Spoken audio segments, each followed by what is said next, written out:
வணக்கம் நேயர்களே. இன்று நாம் பார்க்கவிருக்கும் சட்டமன்ற தொகுதி நிலக்கோட்டை. இது எதுக்குன்னா திண்டுக்கல் தொகுதிக்கும். ஏன்னா இந்த ஏரியாக்காரங்களுக்கு தெரியும், வெளியே இருக்கிறவங்களுக்கு நிலக்கோட்டையா அது எங்கே இருக்குதுன்னு நினைப்பீங்க. ஏன்னா அது ஒரு சின்ன ஊர், அந்த ஊரும் வெளியே வராது. அதனுடைய சார்ந்த ஊர் வத்தலை கொண்டு அந்த மாதிரி ஊர் தான் வெளியே தெரியும்.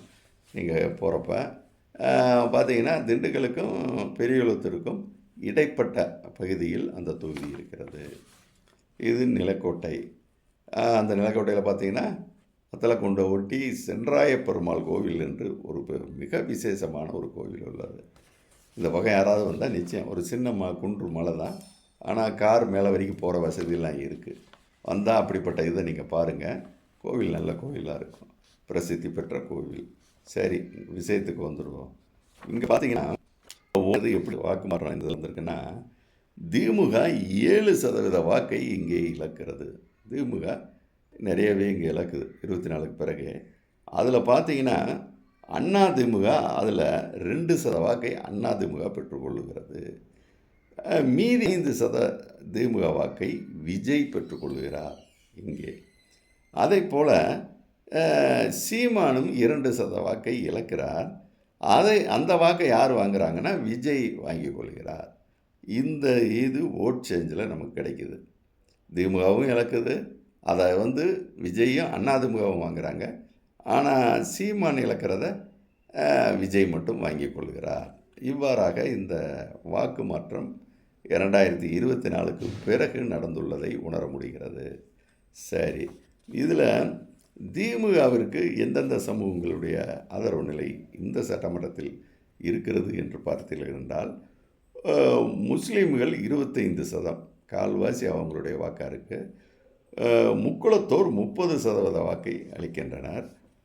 பிள்ளைமார் 10% ஆதரவையும், பட்டியல் சமூகம், நாயக்கர், வண்ணார், சாலியர், ரெட்டியார் என பிற அனைத்து சமூகமும் சேர்ந்து சுமார் ஒரு 35% வாக்கையும் வாங்குகின்றனர்.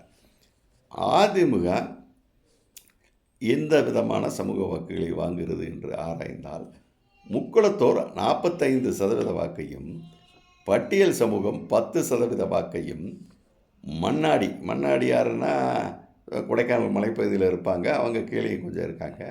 மண்ணாடியார், நாடார், செட்டியார், மூப்பர், கவுண்டர் கவுண்டர் தனியாக, கவுண்டர் தனியாக 20% வாக்கை அதிமுக கொடுத்துருக்காங்க. இந்த செட்டியார், மூப்பர், இந்த சொன்ன இல்லையா மண்ணாடி, இந்த நாடார், இந்த குரூப்லேருந்து ஒரு 25% வாக்கு அதிமுகவுக்கு கிடைத்திருக்கு. இது சமூக ரீதியாக வாக்குகள். இதில் அதே மாதிரி தேமுதிகவுக்கு சமூக ரீதியாக எப்படி கிடச்சிருக்குன்னு பார்த்தா,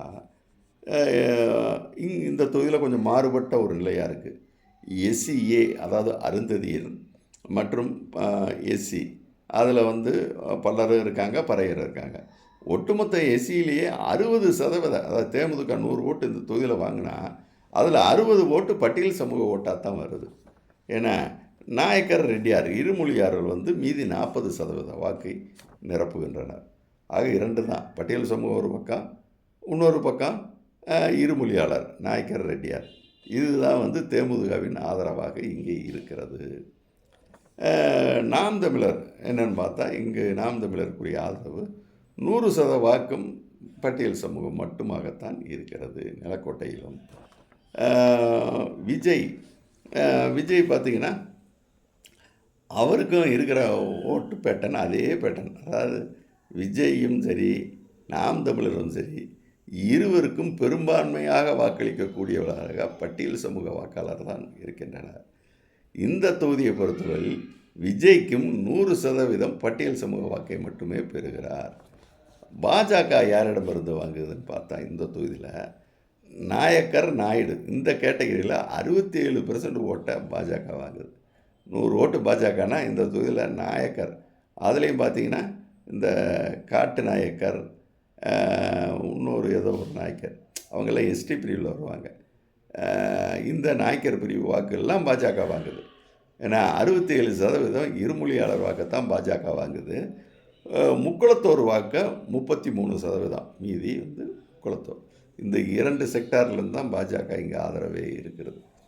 இது வந்து நமக்கு ஓரளவு தெரிந்தது என கிடைத்த விஷயங்கள் இருக்கலாம். இதில் மிஸ்ஸாகிற எங்கேயாவது சிறு சிறு அளவில் பிள்ளை மாதிரி இருக்கலாம், மற்ற கட்சியும் பாஜக ஆதரவு இருக்கலாம். நமக்கு வந்த சாம்பிளில் இதுதான், இதனுடைய இதத்தை நம்ம பேசிகிட்டு இருக்கோம். ஏன்னா அதே சமயம் பார்த்தீங்கன்னா கட்சி ஒவ்வொரு கட்சியும் என்ன வாங்கியிருக்குன்னு, அதே மாதிரி அதிமுகவுடைய கூட்டணி விருப்பம்னு ஒன்று இருக்கு இல்லையா, அதை பார்த்தோம். பாஜகவோட கூட்டணின்னு 30%, டிடிவி ஓபிஎஸோட கூட்டணின்னு அதிமுகக்காரங்க 50% வலியுறுத்துகிறாங்க. இந்த நிலக்கோட்டையில் ஒரு மாறுபட்ட நிலை. பெரியகுளத்துலேயும் சொன்னாங்க, பெரியகுளத்தில் டிடிவி ஓபிஎஸ் ஒரு அளவாக சொன்னாங்க கூட்டணி வைக்கணும்னு.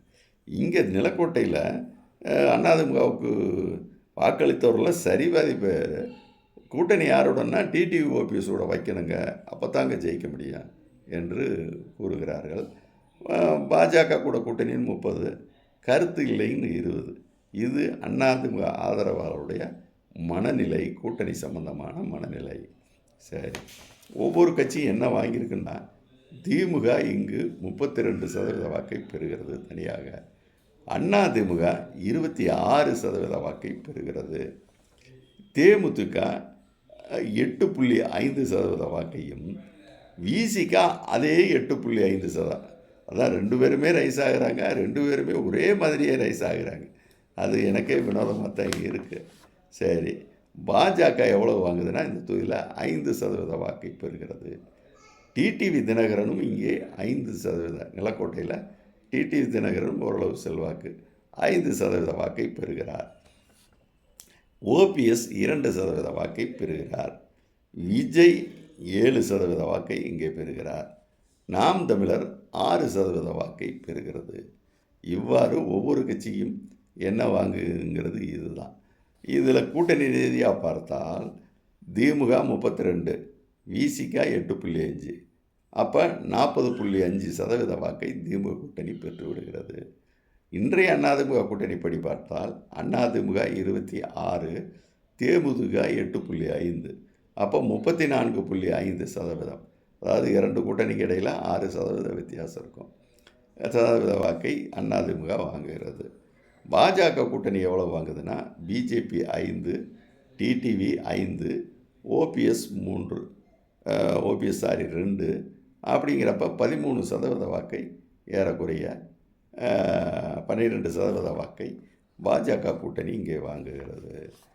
விஜய் தனியாகவே 7% வாக்கை பெறுகிறார். நாம் தமிழரும் தனியாக 6% வாக்கை நிலக்கோட்டை சட்டமன்றத்தில். ஆனால் அது எனக்கு தெரியுது, நிலக்கோட்டையில் இந்த பகுதிகளில் வேறு சில பகுதி எடுக்கிறப்ப நாம் தமிழர் ரொம்ப இதாக. இப்போ நான் எடுத்த பகுதியில் ஒரு பார்ட்டு மெயின் பகுதி, பல கிராமங்கள் வரக்கூடிய பகுதி, வத்தலக்குண்டு அதை ஒட்டிய பகுதிகள். ஆனால் இன்னொரு நிலக்கோட்டையை நோக்கி போகிறப்ப பார்த்திங்கன்னா நாம் தமிழர் சாம்பிள் அங்கே ரொம்ப அதிகமாக வந்தது. அந்த பகுதி இந்த தடவை நம்ம கவர் ஆகலை. ஒருவேளை அந்த பகுதி கவர் செஞ்சுருந்தால் இன்னொரு 1% சராசரி கூடியிருக்கலாம். அதையும் நம்மால், ஏன்னா ஒரு இது பண்ணுறோன்னா ஒரு கட்சி எந்திரிக்குதா குறையுதா, அது என்ன காரணம்னு பார்ப்பேன். அது ஒரு காரணமாக கூட நாம் தமிழர் 6 கிடைக்கிறதுக்கு, இல்லைன்னா 8ஓ 9ஓ கிடைச்சது கடந்த காலங்கள். அது ஒருவேளை அந்த ரூட்டில் அதையும் எடுத்திருந்தால் ஒருவேளை இன்னொரு 1% கூடியிருக்கலாம், வாய்ப்பு இருக்குது. ஆனால் நமக்கு கிடைச்சது 6% தான். இதுதான் நிலை. சரி நேயர்களே, பார்க்கலாம். வணக்கம்.